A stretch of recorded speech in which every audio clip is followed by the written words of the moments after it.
এখন শান্তির দিকে, জনগণের প্রত্যাশা পূরণ হচ্ছে, ছাত্র সমাজের আরো কিছু করণীয় আছে। অপারেশন ডেভিল হান্ট শুরু করার 12 ঘন্টার মধ্যেই অনেক তাৎপর্যপূর্ণ অর্জন আমরা দেখেছি। আওয়ামী লীগের ফ্যাসিবাদের অনেক কিরণককে গ্রেপ্তার হতে দেখেছি, জনগণ খুশি। বিশেষ করে পুলিশের সাবেক কিছু ঊর্ধ্বতন কর্মকর্তাকে গ্রেপ্তারে জনগণ আরো বেশি খুশি। একটা বিষয় প্রমাণিত হলো, শিক্ষার্থীরা যদি বুলডোজার অভিযান না চালাতো, আওয়ামী লীগের নেতাদের বাড়ি বাড়ি গিয়ে তাদের ইট পাথর জয়বাংলা করে না দিত, তাহলে এই অপারেশন আমাদের চোখে দেখা লাগতো না।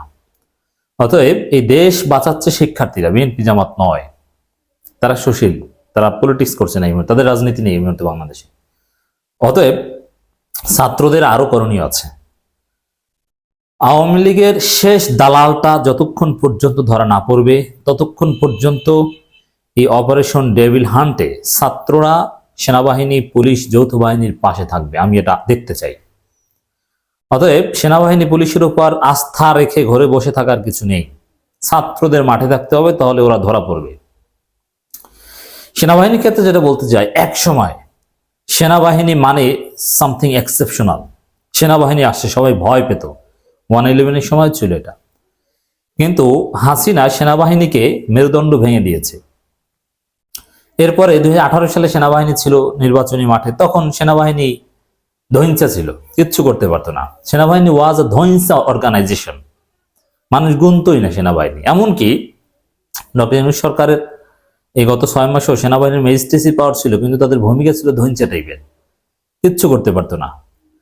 চাঁদাবাজ দমন, সন্ত্রাসী দমনে তেমন কোনো ভূমিকা ছিল না। 2-1 জায়গায় মোহাম্মদপুর থেকে শুরু করে 2-1 জায়গায় তারা একটা অভিযান চালিয়েছে।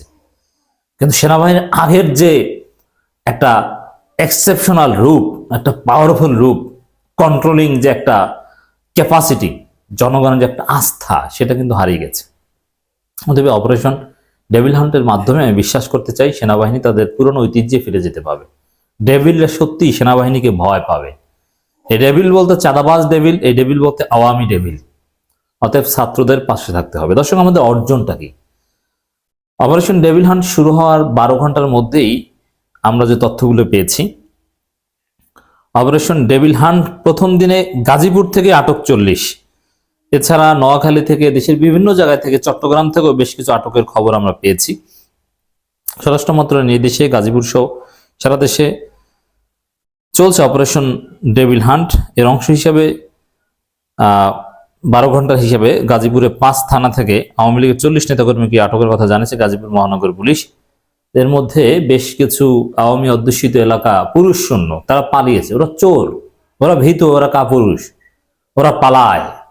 হাসিনাও পালায়, ওদের দলের লোকেরাও পালায়। আর জামাতের নেতারা পালায় না, তারা ফাঁসির দড়ি গলায় দেয়। খালেদা জিয়া পালায় না, জেলকে বেছে নেয়। এটাই হচ্ছে পার্থক্য। অতএব এই যে পালিয়েছে, এই আওয়ামী লীগ কার কোনোদিন ফিরতে দেওয়া হবে না, ফিরতে পারবে না। রাজনীতিতে আওয়ামী লীগের কোনো ভবিষ্যৎ থাকবে না। হ্যাঁ, 15 বছর পর আওয়ামী লীগ হয়তো ফিরবে, আমরা দিব ফিরতে। তখন আওয়ামী লীগ থাকবে একটা মুসলিম লীগ অথবা ন্যাব বাছানি টাইপের একটা দল। আওয়ামী লীগ শেষ। 7 ফেব্রুয়ারি রাতে গাজীপুরের ঘটনার পর থেকে 8 ফেব্রুয়ারি রাত থেকে এই অপারেশন ডেভিল হান্ট শুরু হয়। গাজীপুর জেলা প্রশাসক অফিসের সামনে চেকপোস্ট বসিয়ে মোটরসাইকেল সড়কে বিভিন্ন গাড়ি থামিয়ে তল্লাশি চালান সেনা সদস্যরা।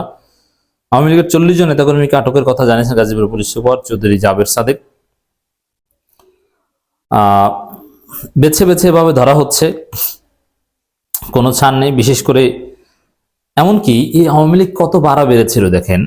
এসপির কক্ষে সেলফি তুলে যুবদল নেতা গ্রেপ্তার, এর মধ্যে আওয়ামী লীগের লোকজনও থাকে। এর মানে বিএনপির নেতারা আওয়ামী লীগের লোকজনকেও এসপির কক্ষে নিয়ে যায়।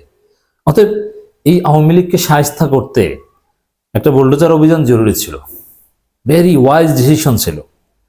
জামাতের আমির যতই বলুক, এটা কিছুতেই আমি সমর্থন করতাম না। আমি বলবো যে আপনার কথা কিছুতেই আমরা সমর্থন করব না, আপনি ভুল রাজনীতি করছেন। এই অপারেশন অতি জরুরি ছিল। এই অপারেশনে জামাত শিবিরের সবার সমর্থন আছে, আপনি যাই বলেন। আর একটা গুরুত্বপূর্ণ আমাদের খুশির খবর, অপারেশন ডেভিল হান্টে বাংলাদেশের মাদার অব দি ডেভিল হাসিনার অন্যতম। এই ডেভিলদের মাদারকে হাসিনা, উম্মুল ডেভিল, উম্মুল শয়তান। হাসিনা অন্যতম এক ডেভিল। মোল্লা নজরুল গ্রেপ্তার হয়েছেন, অনেক খুশি লাগছে, জনগণ বলছে আলহামদুলিল্লাহ। তবে এদের বিচার চায় জনগণ। মোল্লা নজরুল গাজীপুর এসপি ছিলেন, রাজশাহী সারদা পুলিশ একাডেমিতে সংযুক্ত করা হয়েছিল। 2013 সালে পুলিশের গোয়েন্দা বিভাগ ডিবির এডিসির দায়িত্বে ছিলেন। সেই সময় তিনি নিজ হাতে কালো চকচকে একটা লাঠি দিয়ে 3 দিন থেকে আঘাতে জর্জরিত একজন লিখেছেন যে তার শরীরের উপর ঝাঁপিয়ে পড়েন। তখন হ্যান্ডকাপ পরা অবস্থায় পিটিয়েছিলেন। আঘাত সইতে না পেরে ফ্লোরে লুটিয়ে পড়লে তখন লাঠি ও পা একসাথে চালাতে থাকে। তার অত্যাচার ছিল অনেক বেশি অপমানজনক, যা আমি এখনো কোনো লেখায় কিংবা টিভি ইন্টারভিউতে বলতে পারিনি। যাই হোক, ডিবিতে যে 3 জন অত্যাচার করেছিল, এই পোস্টে 3 জনের ডিটেলস দিলাম। তো এই লোকগুলো কিন্তু ধরা পড়ছে। আবু সালেহ ইয়াহিয়া শিবিরের সাবেক নেতা, তিনি লিখছেন, এবং আরো যারা ছিল তাদেরকেও গ্রেপ্তার করা হবে, কাউকে ছাড় দেওয়া হবে না। অতএব শিবিরের নির্যাতিতরা, জামাতের নির্যাতিতরা ওরকম প্রয়োজনে আরো বোল্ডোজার অভিযান চালাবে। বারবার ফেসিবাদ বলতে ভালো লাগে না আপনার, আমাদের ভালো লাগে, আমরা বলবো। আপনি যতবার বলবেন আওয়ামী লীগকে বারবার ফেসিবাদ বলতে ভালো লাগে না, আমরা কয়েক হাজার গুণ বাড়িয়ে বলবো। আপনার কথা এখানে শুনতে রাজি নই। তবে আপনি লাইনে আসুন, আমরা সতর্ক করছি আমিরে জামাতকে, আপনি বেলাইনে চলে যাচ্ছেন, লাইনে আসুন। তো দর্শক, এভাবে আমাদের অর্জন বাড়ছে, গ্রেপ্তার হচ্ছে। আবারও বলছি, আমাদের ঘরে বসে থাকলে হবে না, কোনো মুরব্বীদের কথা শোনা যাবে না, রাজপথে থাকতে হবে। আওয়ামী ডেভিলদেরকে ধরিয়ে দিতে হবে, চাঁদাবাজদেরকে ধরিয়ে দিতে হবে। মনে রাখবেন, পুলিশ কিংবা সেনাবাহিনী নয়, এখানে মূল ভূমিকা পালন করবে ছাত্ররা মাঠে থাকলেই ওদেরকে ধরা হবে। ছাত্ররা ঘরে চলে গেলে এই অপারেশন হালকা হয়ে যাবে।